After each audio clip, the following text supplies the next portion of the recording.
Au nom d'Allah, le miséricordieux, le tout miséricordieux. Louange à Allah, miséricorde et salut d'Allah sur son messager, sa famille et ses compagnons.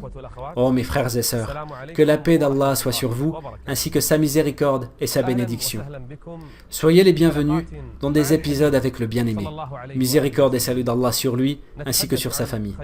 Et nous parlerons du meilleur des hommes, du maître de tous les enfants d'Adam, le jour de la résurrection, et ce sans prétention. Nous parlerons de l'intercesseur, celui qui aura droit à la grande intercession le jour de la résurrection. Nous parlerons de Mohammed, miséricorde et salut d'Allah soit sur lui ainsi que sur sa famille. Et cette parole suffit pour l'honorer. La meilleure façon de passer son temps est de parler de son bien-aimé, qui est meilleur et nous est plus cher que nos pères, nous est plus cher que nos mères, plus cher que nos fils, plus cher que nos filles, et même plus encore que nous-mêmes, que toute autre personne. Nous parlerons du bien-aimé, depuis sa naissance jusqu'à sa mort. Miséricorde et salut d'Allah soit sur lui, ainsi que sur sa famille. Sa mort fut le pire malheur qui s'est abattu sur cette communauté. Nous parlerons de lui avant et après la révélation. Nous l'accompagnerons dans sa vie avant, pendant et après l'émigration. Nous parlerons du prophète Mohammed, miséricorde et salut d'Allah soit sur lui, dans sa lutte contre les ennemis. Nous montrerons qu'il était le plus courageux des hommes, toujours en première ligne lors des combats, et qu'il était très clément avec ses opposants et ses ennemis. Nous parlerons de lui durant les pires et les meilleurs moments. Nous parlerons de lui, miséricorde et salut d'Allah soit sur lui ainsi que sur sa famille. Il est le bien-aimé, celui sans qui l'humanité vivrait aujourd'hui dans les ténèbres. Il est la lumière qu'Allah envoya aux hommes. Il est la miséricorde qu'Allah envoya à l'humanité. Il a changé son état et a modifié le cours de l'histoire.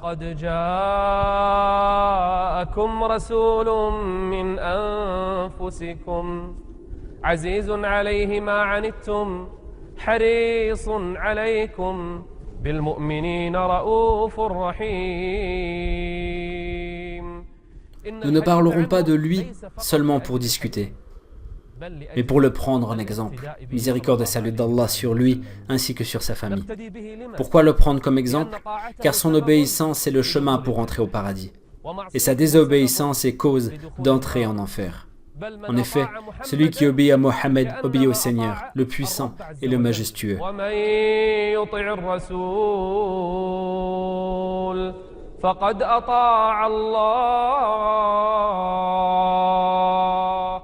Nous parlerons de lui car il nous aimait. Comment peut-on ne pas l'aimer? Un compagnon pleura. Le prophète lui demanda « Pourquoi pleures-tu » Il répondit « Je me suis rappelé la mort ». Il demanda « Pourquoi la mort » Il répondit « Si je meurs, je ne te verrai plus, je ne m'assierai plus avec toi, je ne te parlerai plus. » Il dit « L'homme est avec ceux qui l'aiment. Si tu m'aimes, Allah nous réunira le jour de la résurrection au paradis. » Nous parlerons du bien-aimé pour le suivre pas à pas.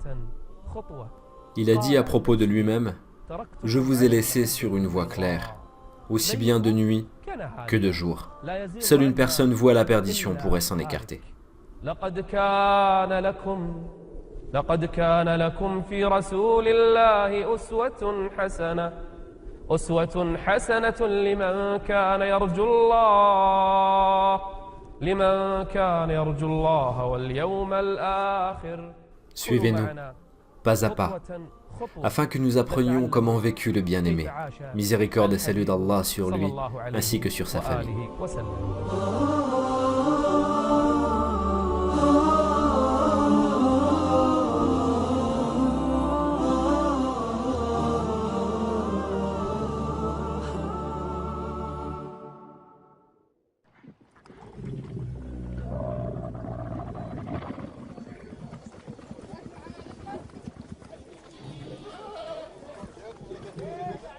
Avant de commencer avec le bien-aimé, miséricorde et salut d'Allah sur lui ainsi que sur sa famille, il est nécessaire d'avoir un aperçu concernant le mode de vie dans la péninsule arabique et la situation des Arabes dans celle-ci, leur religion, leur situation sociale, politique, en clair, comment ils vivaient dans cette péninsule.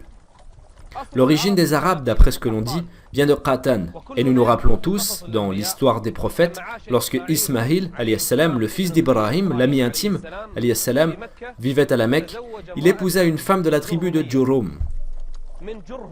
Jurhum, fils de Qatan. Donc l'origine des Arabes est Qatan et Ismaïl, alayhi salam. Les Arabes de la péninsule arabique vécurent monothéistes. Ils vécurent monothéistes pendant une longue période. Sur l'unicité d'Allah, le majestueux, le Très-Haut, ils adoraient Allah, tournaient autour du sanctuaire. Ils accomplissaient le pèlerinage pour Allah, le majestueux, le Très-Haut. Leur religion était le monothéisme. Ils suivaient la religion d'Allah, le majestueux et le Très-Haut. Jusqu'à ce qu'un événement causé par un seul homme survint. Qui était-ce? Il s'agissait de Amr ibn Luhay. Il sortit de la Mecque. Cette dernière était monothéiste. Il se dirigea vers le Cham, vers Balqa, plus exactement la Jordanie, et il trouva un peuple qui s'appelait El Amaliq. Il les trouva en train d'adorer des idoles, et il s'en étonna. « Que faites-vous » Ils répondirent « Ce sont des idoles ». Il insista « Que faites-vous avec » Ils répliquèrent « Nous les adorons ». Il demanda « Pourquoi » Ils lui répondirent « Nous leur implorons le secours et ils nous secourent. Nous leur demandons la pluie et ils nous la donnent. » Il dit « Ces idoles vous donnent la pluie et vous portent secours ?» Ils confirmèrent « Oui, nous le constatons depuis de nombreuses années. » Il demanda « Pourriez-vous m'en donner ?» Ils lui en donnèrent une. Amr ibn Luhay prit alors avec lui cette idole du Shem et partit avec elle vers la Mecque. Les gens de la Mecque s'étonnèrent. « Mais que fais-tu, ô Amr » Il répondit « C'est une idole que j'ai apportée du Shem. Nous l'adorons. Nous lui demandons la pluie et elle nous la donne. Nous lui demandons secours et elle nous porte secours. » Quoi? Une idole qui vous secourt et vous donne la pluie? Il rétorqua parfaitement. Et il convainquit le peuple de Quraysh alors qu'ils étaient monothéistes. Les tribus autour firent de même. Et ils fabriquèrent des idoles. Ces idoles étaient adorées en dehors d'Allah, le majestueux, le Très-Haut. Même l'appel du pèlerinage qui était « Je réponds à ton appel, ô Allah, je réponds à ton appel, tu n'as point d'associé. » Les Arabes accomplissaient le pèlerinage au sanctuaire en prononçant le Talbiya. Même cela fut changé. Le diable introduit parmi eux l'adoration des idoles par l'intermédiaire de Amr. Ils changèrent même l'appel du pèlerinage. Alors ils commencèrent à dire « Je réponds à ton appel, ô Allah. Je réponds à ton appel, tu n'as point d'associé. À part un associé à toi que tu détiens, lui et ce qu'il a en sa possession. » L'appel commence par l'unicité et se termine par l'association. Allah, le puissant et le majestueux, dit sur eux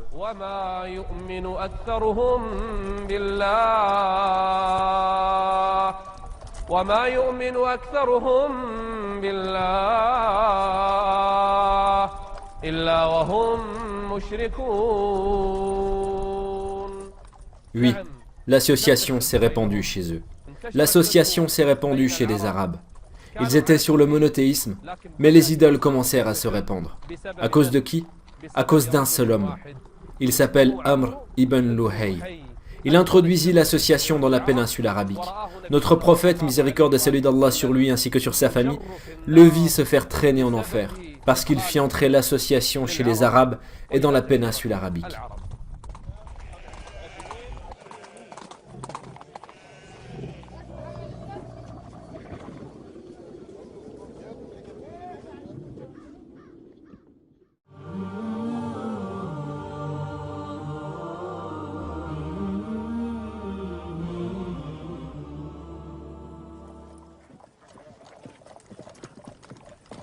Les idoles se sont répandues à la Mecque, dans l'Arabie et dans ses environs. Il y avait un homme nommé Isaf et une femme nommée Neila, de la tribu de Jurhum. Ils commirent la turpitude dans la Kaaba. Alors Allah, le puissant et le majestueux, les métamorphosa en deux pierres. Quraysh fit de ces pierres deux idoles qu'ils adoraient en dehors d'Allah, le puissant, le majestueux. Ils étaient adorés malgré qu'Allah les châtia. Les idoles s'étaient répandues dans toutes les maisons des Arabes, au point que les uns s'y frottaient avant chaque voyage ou sortie. Et aussitôt après leur retour de voyage, ils tournaient autour, leur demandaient secours. Ils disaient « Ces idoles sont nos intercesseurs auprès d'Allah. » Ils les adoraient en dehors d'Allah, le puissant, le majestueux. Certains parmi eux fabriquaient des idoles de dattes qu'ils prenaient en voyage avec eux et qu'ils mangeaient quand ils avaient faim. Ils mangeaient les divinités qu'ils adoraient, des idoles qui ne sont ni utiles ni nuisibles. Elles n'entendent rien et ne voient rien. Elles sont adorées en dehors d'Allah, le majestueux, le Très-Haut. Les gens de Quraysh apportaient des sacrifices et des offrandes qu'ils immolaient à ces idoles. Ils les sacrifiaient pour se rapprocher d'elle. Des bêtes sacrifiées pour autre qu'Allah, le puissant, le majestueux.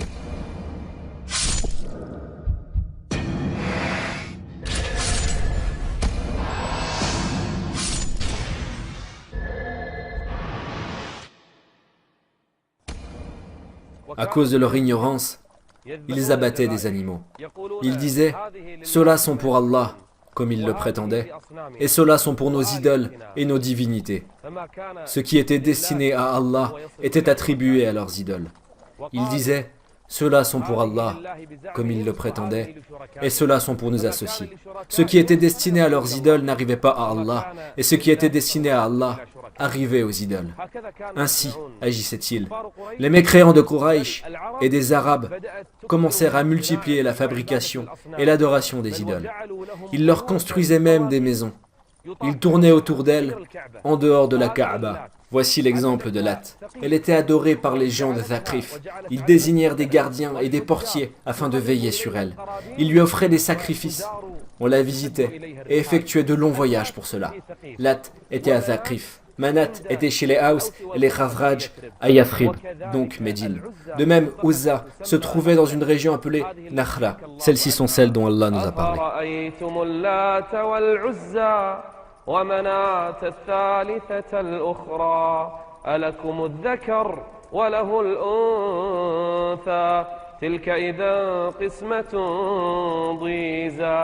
إن هي إلا أسماء سميتموها.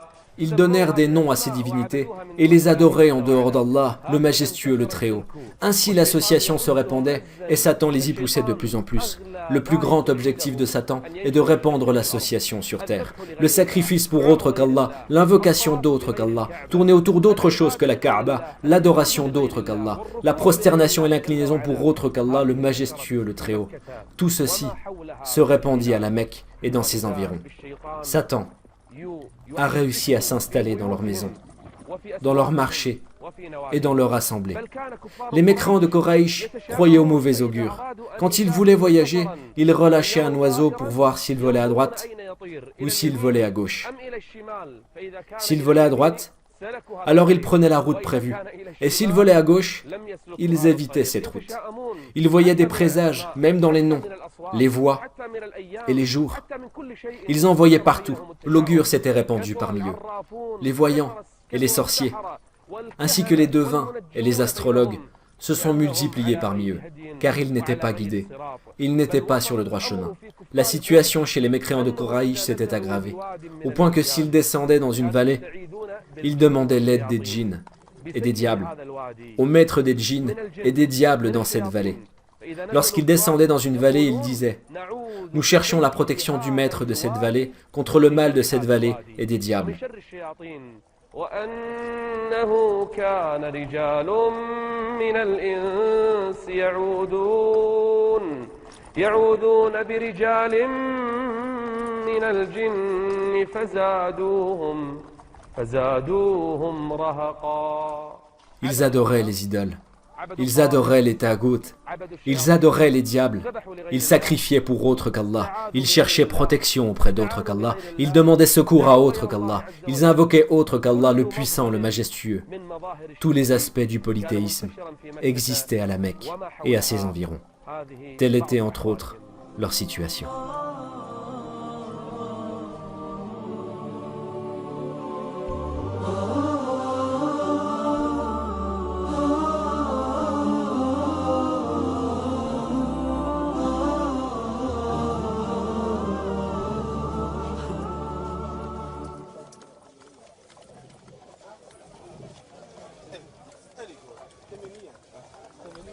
Les Arabes vivaient dans l'ignorance. Ils vivaient dans l'ignorance totale, une vie misérable, et ce, à tous les niveaux. S'agissant de la religion, comme nous l'avons évoqué, ils adoraient les idoles. Ils attribuaient l'associationnisme, l'adoration des statues et la pratique du tirage au sort au moyen de flèches à Ibrahim, l'ami de Dieu, alayhi salam, ainsi qu'à son fils Ismaïl, alayhi salam. Ils exposaient à l'intérieur de la Kaaba des représentations de ces derniers à travers lesquelles on les voyait recourir au tirage au sort au moyen de flèches. Quraysh et le reste des Arabes interdisaient le licite et permettaient l'illicite, suivant en cela les diables. Même les chamelles, quand l'une d'elles accouchait de 10 femelles, il la rejetait et la rendait illicite. Le Seigneur le puissant, le majestueux dit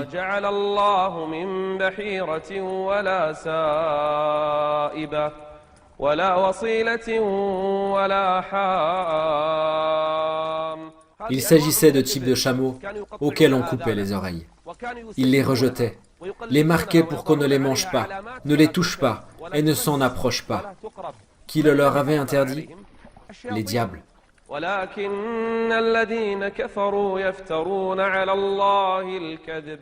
Et ainsi, les démons leur interdisaient des choses que le Seigneur ne leur avait pas interdites.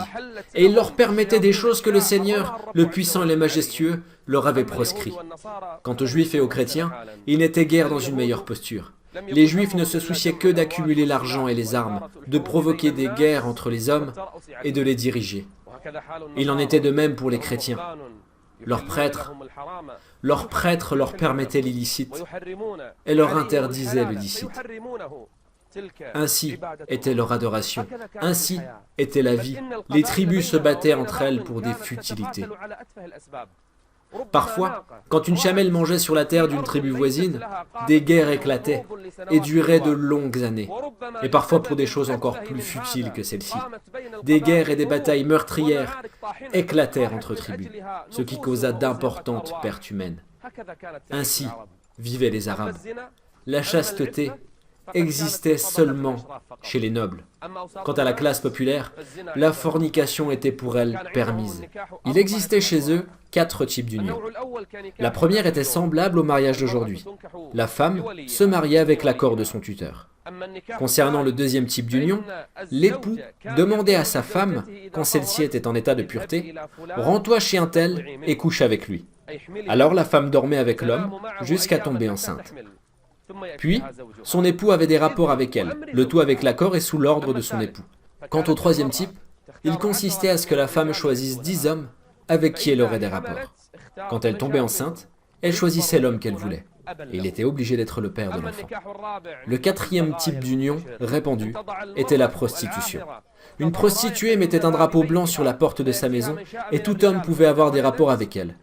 Et quand elle enfantait, des experts désignaient le père de l'enfant selon la physionomie, jusqu'à ce que fut révélé le Coran.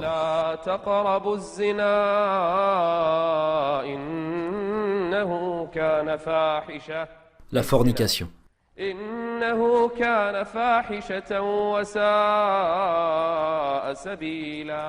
L'homme se mariait avec la femme et la sœur de sa femme. Il se mariait même avec l'épouse de son père, jusqu'à ce que le Coran lui proscrit et interdit d'épouser à la fois une femme et sa sœur. Et n'épousez pas les femmes que vos pères ont épousées, exception faite pour le passé. Sourate les femmes, verset 22. Ainsi vivaient les Arabes. Une vie bestiale. L'homme soutenait avec ignorance son frère et son neveu, qu'il soit juste ou injuste. Leur devise était « Soutiens ton frère, qu'il soit juste ou injuste », jusqu'à ce que l'islam vint changer cela.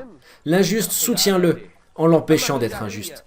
Alors qu'à l'époque de l'ignorance, peu importe qu'il soit juste ou injuste, l'essentiel était qu'il fût de ma tribu. Je suis prêt à combattre les gens pour lui. Quant à la femme, elle était méprisée. Elle était humiliée. Une fois, la tribu de Rabia combattit une autre tribu. La tribu de Rabia opposée à une autre tribu. Quand les Arabes se battaient et emprisonnaient les femmes de l'ennemi, ils leur laissaient le choix de retourner chez leurs époux ou rester avec ceux qui les ont emprisonnés. Chez la tribu de Rabia, la fille du dirigeant, la fille du chef de tribu, eut le choix et choisit de rester avec celui qui l'avait emprisonné. Elle humilia son père et son peuple. Alors son père, le dirigeant de la tribu, jura de tuer toute nouvelle fille qu'il aura. Il eut plus de 10 filles. Il les enterra alors toutes vivantes. Et ceci devint une coutume dans la tribu. Puis, une coutume adoptée par toutes les tribus. Cette affreuse tradition s'était propagée. L'enterrement des filles vivantes. وإذا الموءودة سئلت بأي ذنب قتلت. Il y avait même un homme parmi les compagnons qui racontait son histoire datant de la période pré-islamique, la période de l'ignorance. Il dit « Ma femme accoucha d'une fille, et je l'acceptais, malgré la honte. Quand elle grandit, et que les hommes vinrent demander sa main, la fureur et la jalousie me touchèrent. J'ai alors demandé à ma femme, fais-la belle, habille-la et prépare-la. Elle demanda pourquoi. Il répondit, je veux visiter mes proches avec elle. Alors sa femme se réjouit. Elle habilla la petite fille et la fit belle. Il dit, ma femme me demanda de lui promettre de ne pas lui faire de mal. Je lui promis. Il dit, j'ai pris ma petite fille et sur le chemin, j'ai aperçu un puits. J'ai regardé au fond du puits et ma fille a regardé avec moi. Ma fille a senti qu'un mal allait arriver.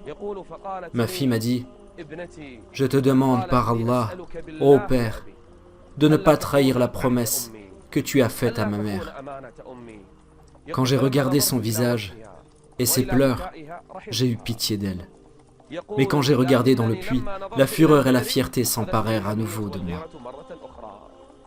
Lorsque je regardais le visage en pleurs de ma fille, j'avais pitié d'elle. Mais lorsque je regardais dans le puits, la fureur et la fierté revenaient en moi. Mais la fureur et la fierté ont pris le dessus sur moi. J'ai alors porté ma fille et je l'ai jetée dans le puits, la tête la première. Je l'ai entendue crier au secours, jusqu'à ce qu'elle mourût. Son âme quitta son corps.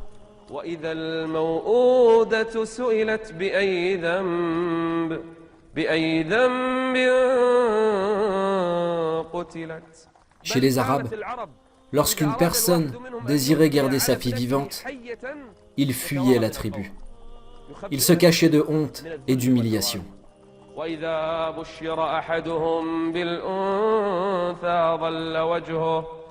ظل وجهه مسودا وهو كظيم يتوارى من القوم من سوء ما بشر به أيمسكه على هون أم يدسه في التراب ألا ساء ما يحكمون. Ainsi vivaient les Arabes. Et ceci n'est qu'un simple petit aperçu de leur vie.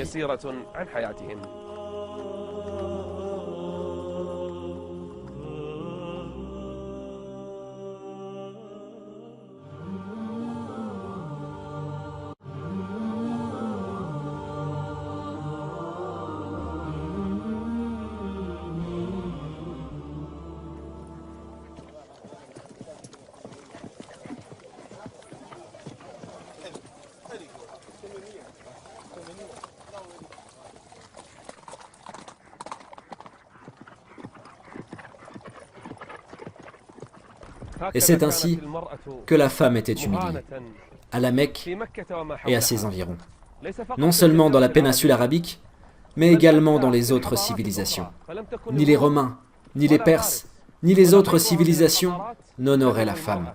Leur situation n'était pas meilleure que celle dans la péninsule arabique. Parfois, lorsque l'époux mourait, ses enfants héritaient de l'épouse, comme tout autre héritage. Elle se vendait et s'achetait sur les marchés, des servantes qui se vendaient et s'achetaient. Ainsi était la situation de la femme, humiliation et honte, jusqu'à ce que l'islam vînt l'honorer. La femme était humiliée lorsqu'elle était libre, et lorsqu'elle était esclave, elle était humiliée dans tous les cas. Le vin était répandu chez Quraysh. Ils en buvaient plus que l'eau. Ainsi, ils devenaient ivres, et une fois ivres, ils faisaient ce qu'ils voulaient. C'était leur vie et leur état, jusqu'à ce que l'islam arrive et interdise le vin. Quraysh, les Arabes Les tribus, tous vivaient dans l'anarchie. Les guerres perpétuelles, les fusions de sang, les usurpations, les spoliations, les tueries et les vols de biens. Ainsi était leur situation et leur mode de vie. Allah, le puissant et le majestueux, regardait les gens sur terre et les abomina tous tels qu'ils sont, arabes et non-arabes, à l'exception de ceux qui restaient des gens du livre, qui demeurèrent sur le monothéisme. Allah les regarda d'un regard miséricordieux. Mais Quraysh, les Arabes ainsi que les tribus aux alentours, ne possédaient-ils pas des vertus louables? Si, bien sûr. Ils étaient ornés de certains caractères par lesquels ils se distinguaient. Ils y tenaient de leur vivant et luttaient jusqu'à la mort pour les préserver. C'est pour cela que notre prophète alayhi salatu wassalam dit « Je suis venu pour parachever les nobles caractères ». Il s'y trouvait certains caractères parmi les plus nobles. Par exemple, ils étaient hospitaliers. Les Arabes étaient connus pour leur hospitalité. Un homme pouvait ne détenir chez lui qu'une seule chamelle, une chamelle. Il vivait uniquement d'elle et de son lait, lui, sa femme et ses enfants. Malgré cela, si un invité venait de loin, même s'il ne le connaissait pas, et qu'il lui était étranger, s'il entrait chez lui, il égorgeait sa seule chamelle, la chamelle dont dépendait sa vie. Il égorgeait sa chamelle pour satisfaire son invité. Les Arabes se distinguaient de par leur hospitalité. Ils ont même composé de nombreux poèmes à ce sujet. Des Arabes hospitaliers sont devenus célèbres, comme Hatim Ata'i et Abdallah ibn Jud'an. Quant à Abdallah ibn Jud'an, il abattait énormément de bêtes. Lorsque les gens venaient au pèlerinage, il les nourrissait et leur donnait à boire, sans faire attention à ce qu'il dépensait. Il dépensait uniquement ses propres biens. Il était hospitalier. Quraysh se distinguait par une tradition nommée Rifada.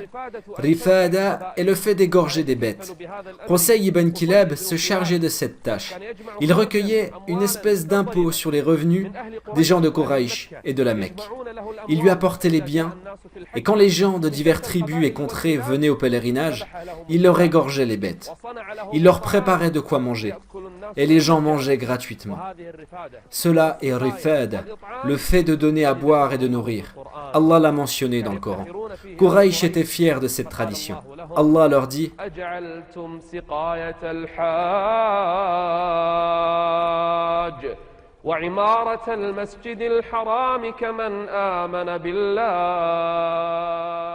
Autrement dit, n'estimez pas ces bonnes œuvres de la même façon que celui qui croit en Allah, le puissant, le majestueux, ainsi qu'au jour dernier. Les Arabes étaient à cette époque, malgré leur mécréance, leur association et leurs mauvaises vertus, ornés de caractères nobles, tels le respect des pactes, le respect des accords.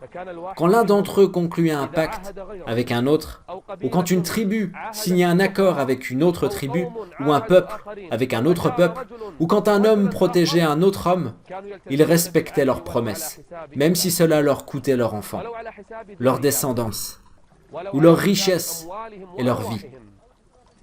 Ils respectaient leurs promesses et leurs paroles. Cela faisait partie des nobles vertus par lesquelles les Arabes se distinguaient à cette époque. Il existait aussi chez eux une chose appelée la fierté de soi. Aucun d'entre eux ne se satisfait de l'humiliation et de la honte. Ils en firent parfois le thème de quelques poèmes. Cela faisait l'objet de sacrifices et des bêtes furent égorgées en raison de cette fierté. Parfois, énormément de sang se répandait à cause de cela, pour la fierté de soi.